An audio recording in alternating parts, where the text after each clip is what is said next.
How's it going, YouTube? DM Tombstone Belts back here again with a brand new video. And today's, like I said, guys, I was going to give you a WrestleMania aftermath video. My buddy Frank was here the other day and seeing how WrestleMania comes, and we made our predictions on his channel. So look it up on our channel, Frank and DMT. So don't forget to look that up. And yeah, guys, I just removed the curtain. It's a bright day out. Luckily, it's getting warmer now, so be back to my ways of making the belt. I'm still in the midst of making it, just near the end of it. But anyway, I want to talk about my outcome for WrestleMania. For the kickoff show, like Tony Nese versus Buddy Murphy for the Cruiserweight Championship, and Buddy Murphy winning, like I said, not Buddy, sorry, Tony Nese winning, my apologies. I mean, Buddy Murphy is a good champion, but I like to see Tony Nese finally deserve to be a champion. Then there's the Women's Memorial Battle Royal thrown off that Carmella won instead of Asuka or Lacey Evans if she was in it, but no. Lacey Evans basically does nothing anyway. But to see Carmella win it, it's a shocker. Then there's the men's the men's Andre the Giant Memorial Battle Royal. Big favorite was Braun Strowman, and he ended up winning. And the shocker was it was him and the two people from SNL, because they did the cartwheel and hide underneath the ring. When they came out, they tried to eliminate them with the help of the Hardy Boys, but then the Hardy Boys got eliminated and it was just them. Obviously, it would have been a shocker. They did win, but luckily they didn't. Braun Strowman winning. He deserved it. Then let's go to the Raw Tag Team Championships. I'm going to try to go through this fast because this was a long pay-per-view. It ended around a little bit over past midnight, quarter past midnight.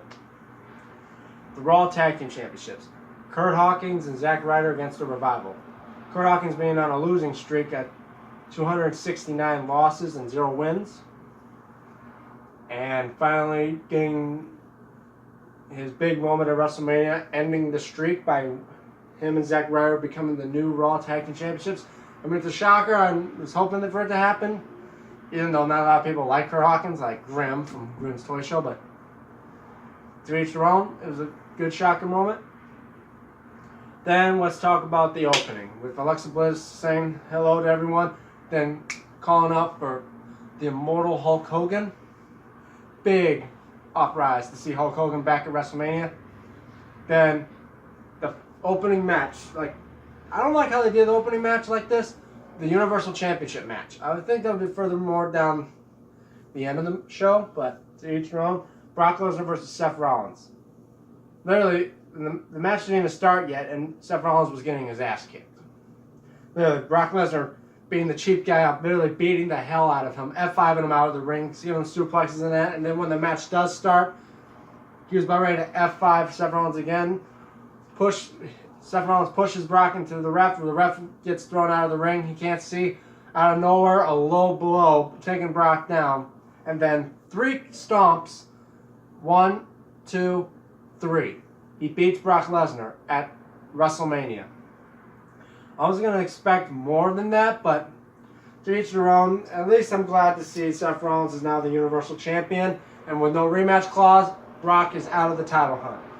Out. Thank God.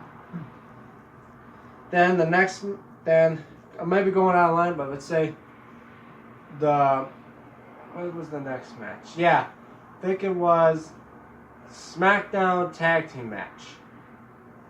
I don't know if these are in line. I'm just going to tell you what, I don't care if they're in line or not. I'm just going to explain them. Usos versus Aleister Black, Ricochet against The Bar and against Rusev and Nakamura. Obviously, hoping for the fact they're going to give Black and Ricochet at least a winning shot, since they couldn't win the Raw and they couldn't win the NXT tag titles. Maybe give them a push, but maybe they were trying to make them go single matches now, because they end up having the Usos retain the titles. It's still a good match. Shane McMahon versus The Miz in a false count anywhere. Literally, hell was going everywhere. And Miz's dad getting involved, where he was about ready to fight Shane, but then Shane just beats the living beats him down, beats his father down. Here comes Miz out of nowhere, he literally tore Shane McMahon up. To the point in which they were at the tall scaffolding, like I'd say about 15 to 20 feet in the air. Shane McMahon pleading him for mercy, but then Miz gives him no mercy. He superplexes him off this balcony, the scaffolding where the camera crew and all that are, into this, I don't know, platform, to which they fall into, but since Shane's shoulders were up, since Miz was pinned underneath Shane where his shoulders were touching, it was like a pinfall in which Shane won the match due to Miz taking too much of a risk too far. Next is Randy Orton versus AJ Styles. Everyone, in my buddy Frank, who was part of the show, was thinking Randy Orton was going to win. But I'm thinking, him throwing an RKO out of nowhere and AJ Styles mostly falling for that every single time coming up to this match, he's going to know he's going to see that coming. So when he tries to go for a phenomenal forearm, he's going to know Randy's going to pop an RKO out of nowhere, so he'll be preparing for that. And then I was right. And usually AJ Styles ended up winning, which I said he would win. So that was a good match. But what does that lead up with AJ Styles doing? Probably nothing. Then we go to the women's tag team match. Tag team title match, which Iconics versus Beth Phoenix and Natalya versus Nia Jax and Tamina versus the Boston Hug Connection. I would say nobody wanted the Iconics to win because they are annoying as hell. Even I said I didn't want them to win. I was hoping for maybe Boston Hug to retain. Which I was thrown off, to which the Iconics stole the win from Beth Phoenix after she did a glam slam on Bayley. Iconics going away with the tag titles. I just couldn't believe it. It was stupid. Then let's go to... Alright. Yeah, it's a lot of matches that came up to remember. The Kurt Angle's farewell match. Hoping for Kurt Angle to win. They used to go off in style, but Baron Corbin ended up winning the match. Obviously, like they say, yeah, it was more of an honorable way for the... They always say it's more honorable if you lose your last match, knowing you're done. Which I assume maybe that's why they did it. Kurt Angle saying goodbye. Now he's no longer wrestling. It's a good match. The Hall of Fame, the Hall of Famers was pretty cool. The Roman Reigns against Drew McIntyre. Obviously, all hell was going loose. And then, obviously, thinking of the fact that Drew McIntyre being the tough guy that was hard to be beaten through this whole time, obviously seeing them losing at WrestleMania was comical. And it truly deserved to get his ass whooped, in which he did lose it. Honestly. Then there's Bobby Lashley versus Finn Balor in Demon form, which it wasn't a long match, to which out of nowhere coup de grace and ends up winning the Intercontinental title, respectively. Which is now, I know you're hearing this, how odd the fact that there was a lot of title changes. Only two titles were retained. Not all the titles were changed. Only two. Which is funny because the majority of the time it's like half and half, or some may not even change at all, but there's a lot. It's a shocker. And then the United States Championship, Rey Mysterio and Samoa Joe winning. I was really hoping for Rey Mysterio to win. Maybe win the title, then drop it to Samoa Joe again a month later or the next week.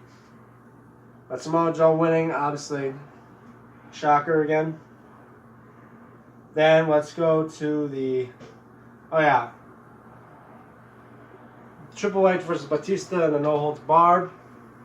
Then it got real gruesome, and obviously it got really hurt, where Triple H was literally beating the holy hell out of Batista. But then again, he was beating the holy hell out of him too. Literally grabbing a chain and whipping him like a dog. My God. Like, you watch it, you feel it himself. grabs pliers, wrenches on Batista's fingers, and then stomps on the pliers. Nearly could have broke his fingers. Then grabs like needle nose pliers, pins him down in the ring with a chair over his neck, grabs the pliers to his nose piercing, and rips it out. Ooh. It reminds me of the time when the Hell in a Cell when Randy Orton was sticking a screwdriver through Jeff Hardy's ear where he has that like ear loop, like the ear piercing, and twisted his earlobe. Like, God. But then Triple H ended up winning with the help of Ric Flair due to the fact of Batista attacking Rick. Well deserved. And I want to mention about the outcome of the Hall of Fame induction ceremony due to the fact how a fan jumped out and attacked Bret Hart. And literally having Ronda Rousey's husband being the first one to jump out there and attack the guy. Then Braun Strowman giving a few punches into this guy. Literally, for the idiots to think that, yeah, it's cool if you jump over a barricade and try to attack one of the wrestlers. Mental note. You should know what you're getting into. You jump the barricade and you're going to attack one of the superstars and you're just a fan. You're knowing the fact you're going to jump by 10 or 20 other people, including other WWE superstars that are probably there, and they're going to beat the shit out of you. And as well, you're going to get arrested for criminal trespassing, and as well assault on a person. And plus, too, the guy's in his 60s, and he just got out from dealing with a stroke. And you're going to attack him? And they said this guy is an amateur MMA fighter. Well, yeah. Well, Ronda Rousey's husband was a pro MMA fighter, and he was putting you in your place. And well deserved, might I add. So, to mental note to all those out there, don't be an idiot. Because you do that, you not only the fact you're going to jail for a criminal offense, and probably be paid a huge fine for it, but as well, they take your photo and you're permanently banned from that arena. Like if you lived in that area where that arena is, you're not allowed to go there for anything. No sporting events, not even a wrestling event, nothing. Usually I heard that you're permanently banned from that place. So far as I think. Which I hope, because that's just a stupid thing to do. You don't see anyone jumping. Like I don't see people jumping like at the New Lucy's Arena to get on the ice and fight a hockey player. No. Or jump and get into the court and fight one of the Pistons. No. They don't do that. Because that's stupid. But anyway, back to the WrestleMania.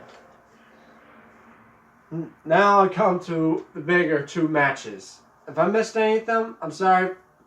But, oh yeah, with Elias. Elias started with his segment, and then out of nowhere comes John Cena for his little moment.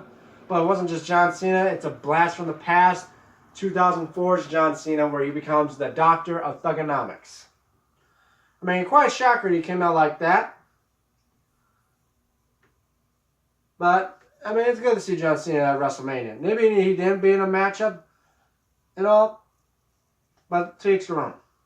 The true shot, and I want to mention this.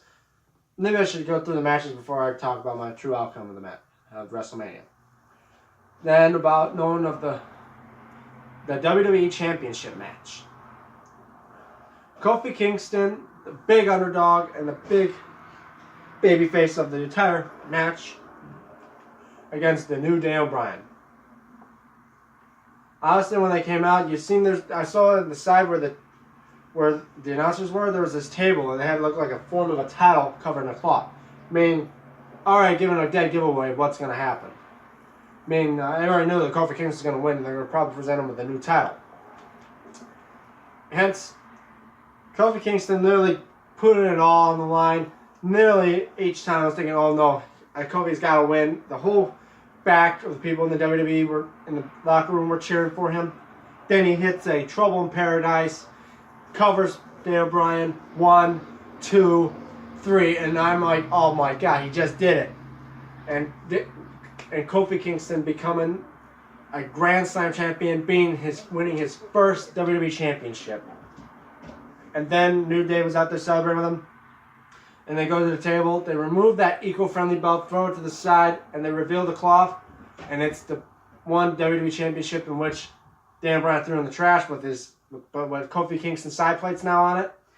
Yes, guys, I was hoping for the blue belt with the black swoosh, like the SmackDown's version of the Universal title, but I guess not. It was just the regular old WWE Championship that before it changed to the eco-friendly belt, but each their own. But it was the present for him. And I say congratulations for Kofi Kingston to being the WWE Champion. Hopefully he'll hold that title for a while. I mean, he really earned it. Congrats, Kofi. Now we come to the main event. The winner-take-all triple threat match for the Raw and SmackDown Women's Championship. The first ever women to be in the main event, to do the main event of WrestleMania. Ronda Rousey coming out with the band that made her song Bad Reputation. Forgot the name of the band, but she comes out. Here you see Charlotte coming in through a helicopter and all that. Pretty excellent. She comes out, and then here comes Becky Lynch, the man. Honestly, betting Becky, I was always putting my money on Becky for odd reason. And literally, they were literally beating the hell out of each other. Literally, many times, like, ooh, God. And they were literally hurting each other. They were literally they were trying the best to win both the titles. In the end, it was Ronda and Becky fighting it out.